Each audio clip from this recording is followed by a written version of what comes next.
देखिए, पिछले क्लास में हम आपको जो है अवतल दर्पण में वस्तु की स्थिति और उसका प्रतिबिंब के बारे में बता दिए थे। आज जो हम लोग पढ़ने वाले हैं वो है उत्तल दर्पण में वस्तु की स्थिति और उसका प्रतिबिंब। यानी उत्तल दर्पण के सामने हम वस्तु को कहां रखेंगे तो उसका प्रतिबिंब कहां बनेगा। सबसे पहले तो हम बताते हैं कि उत्तल दर्पण में उतना टेंशन होवे नहीं करता है। ध्यान से समझिए कि जिस प्रकार की कल हम आपको बताए थे कि जैसे कि अवतल दर्पण है, यह अवतल दर्पण है, तो अवतल दर्पण में कितना चीज होता है। तो आप कहिएगा अवतल दर्पण में सभी ध्रुव होता है, उसके बाद इसका फोकस होता है, इसके बाद इसका वक्रता केंद्र होता है यानी सी होता है, और इसको मिला देते हैं तो यह क्या होता है, यह क्या होता है, यह होता है प्रधान अक्ष। और सी के बाद वाला हिस्सा हम लोग किसमें गिनते हैं, वो इन्फिनिटिव में गिनते हैं, अनंत में गिनते हैं। तो और हम आपको बताए कि अगर उत्तल दर्पण में अगर अवतल दर्पण में वस्तु को हम रखते हैं तो बताइए अवतल दर्पण में वस्तु को हम कितना जगह रखते थे। हम आपको बताए थे अवतल दर्पण वस्तु को हम 6 जगह पे रखते हैं। कितना जगह पे रखते हैं, 6 जगह पे। पहला कहां रखते थे, अनंत पे रखते थे। अनंत पे जब रखते थे उसका प्रतिबिंब कहां बनता था, फोकस पे बनता था। और जब अनंत और कर्वेचर के बीच रखते थे तो प्रतिबिंब कहां बन जाता था, फोकस और कर्वेचर के बीच। जब वस्तु को कर्वेचर पे रखते थे तो प्रतिबिंब कहां बन जाता था, कर्वेचर पे ही बनता था। और जब वस्तु को कर्वेचर और फोकस के बीच रखते थे तो प्रतिबिंब कहां बनता था, प्रतिबिंब कहां बनता था, प्रतिबिंब बनता था कर्वेचर और अनंत के बीच। और जब वस्तु फोकस पे चल जाता था तो प्रतिबिंब कहां बन जाता था, अनंत पे बन जाता था। और जब वस्तु को हम ध्रुव और फोकस के बीच रखते थे प्रतिबिंब कहां बनता था, ऊपर में बन जाता था, बनता था। हम आपको इसका ट्रिक भी बताए थे। ट्रिक यह बताए थे कि अगर यहाँ पे अनंत को हम 1 नंबर माने और अनंत और कर्वेचर को 2 नंबर माने और कर्वेचर को 3 नंबर माने और कर्वेचर और फोकस को 4 नंबर माने और फोकस को 5 माने और इसको 6 माने, तो कुल मिला के अवतल दर्पण के सामने वस्तु की स्थिति कितना जगह पे है, 6 जगह पे है। और हम आपको बताए कि अनंत का कनेक्शन किससे होता है, फोकस से होता है। एक को याद करना था कि अगर हम इधर से वस्तु यहां रखें तो प्रतिबिंब अनंत पे है तो प्रतिबिंब कहां बनेगा, फोकस पे।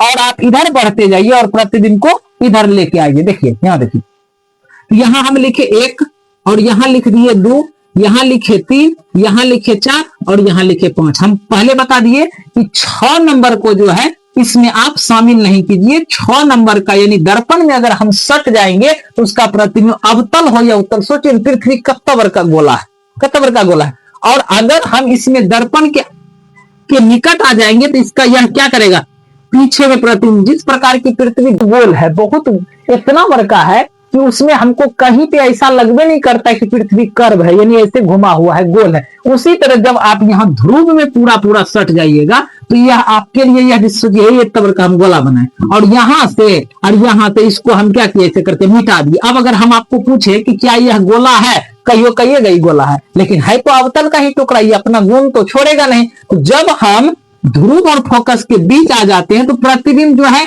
जिस प्रकार की समतल दर्पण पीछे बनाता था ये भी पीछे बना देगा, लेकिन वही बात अवतल अपना लक्षण तो छोड़ेगा नहीं। तो प्रतिबिंब कैसा बना देता है, अवतल का काम है प्रतिबिंब को बड़ा बनाना, तो यह प्रतिबिंब क्या कर देता है, बड़ा बना देता है। तो यहां पे समझिए कि जब 1 नंबर यानी अनंत पे वस्तु को रखेंगे प्रतिबिंब कहां बनेगा, फोकस पे। कहां बनेगा, फोकस पे। अब इधर से बढ़ते जाइए, इधर बढ़ते, जब वस्तु अनंत और कर्वेचर के बीच आया तो प्रतिबिंब कहां चला गया, फोकस और कर्वेचर के बीच। हम इधर जाएंगे, वस्तु को आगे लेके जाएंगे और आप लोग प्रतिबिंब को कहां लेके आइएगा, पीछे लेके आइएगा। देखिए वस्तु अनंत पे है तो प्रतिबिंब कहां है, फोकस पे। यहां 1 लिखे, यहां लिखे, वस्तु को लिखे अनंत और कर्वेचर के बीच तो प्रतिबिंब फोकस और कर्वेचर के बीच। वस्तु कर्वेचर पे तो 1 स्टेप और बढ़ाए तो प्रतिबिंब भी कर्वेचर पे। और वस्तु को कर्वेचर और फोकस के बीच तो प्रतिबिंब कर्वेचर और अनंत के बीच। वस्तु फोकस पे, प्रतिबिंब कहां, अनंत पे। वस्तु 6 पे, अभी अनंत तक तो पहुंचने गए, अब कहां जाइएगा, तो यहां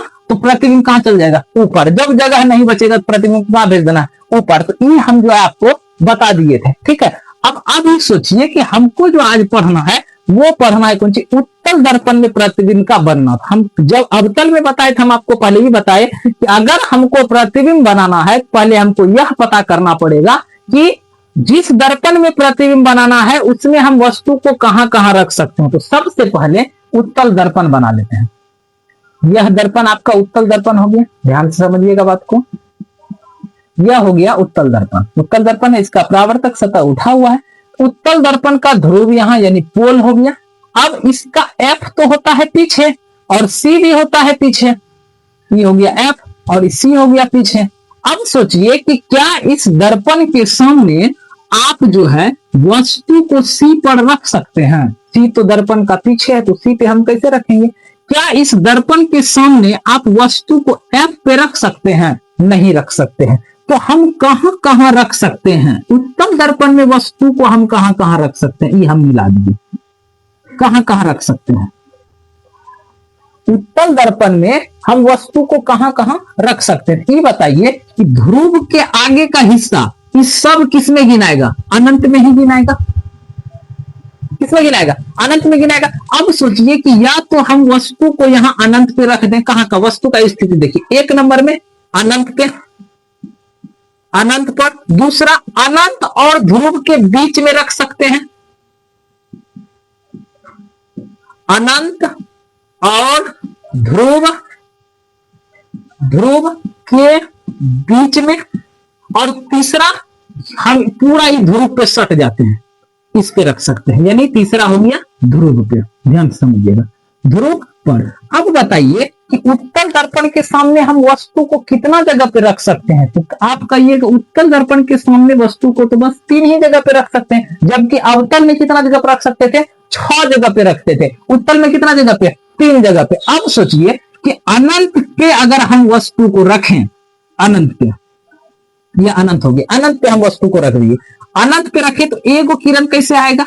एगो तो समांतर आता है, प्रधान अक्ष समांतर, और समांतर आने वाला प्रकाश का किरण का परावर्तन फोकस के दिशा में होता है उत्तल दर्पण में। फोकस से तो नहीं होगा, इसमें फोकस से होता था, इसमें फोकस तो काल्पनिक है, तो फोकस के दिशा में हो गया, ये चला गया ऊपर, समझिएगा ध्यान। अब अगर हम आपको कहें कि इसमें हम दूसरा किरण कहां से ला सकते हैं,